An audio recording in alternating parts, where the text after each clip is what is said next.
Alors les jeudis du changement, c'est un rituel qui est désormais devenu incontournable puisqu'on a un jeudi par mois. L'idée, c'est de favoriser l'intelligence collective, libérer la créativité et puis développer aussi de nouvelles pratiques au travers d'échanges entre les participants, mais aussi au travers de conférences ou d'ateliers qui peuvent être proposés.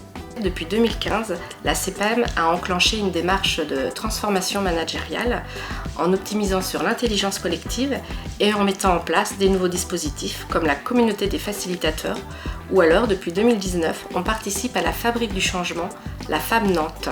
Pour mettre en place notre transformation managériale les jeudis du changement, nous sommes 15 facilitateurs, 15 ambassadeurs du travailler autrement qui veulent, à travers leur apprentissage, les retransmettre aux autres collaborateurs. Les thématiques, elles sont variées, hein. Il y a un programme.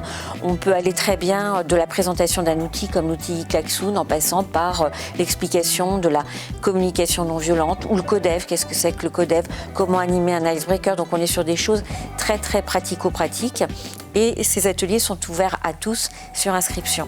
Ils repartent vraiment avec des outils et un nouveau regard sur la façon dont ils pourraient exercer leur mission au service de la performance et au service de l'organisation.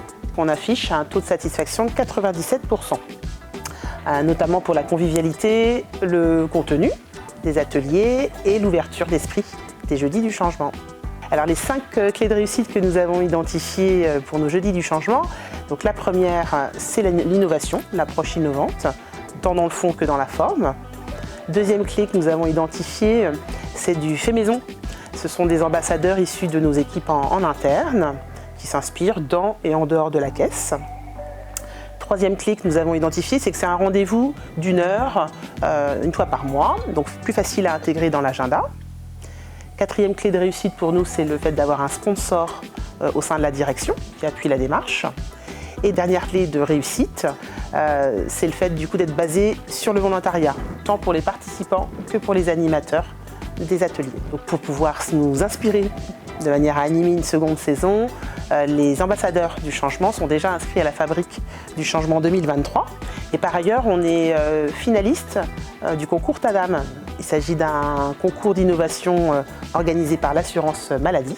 Et le 6 juin, on va représenter les jeudis du changement avec fierté, donc on croise les doigts pour aller jusqu'au bout.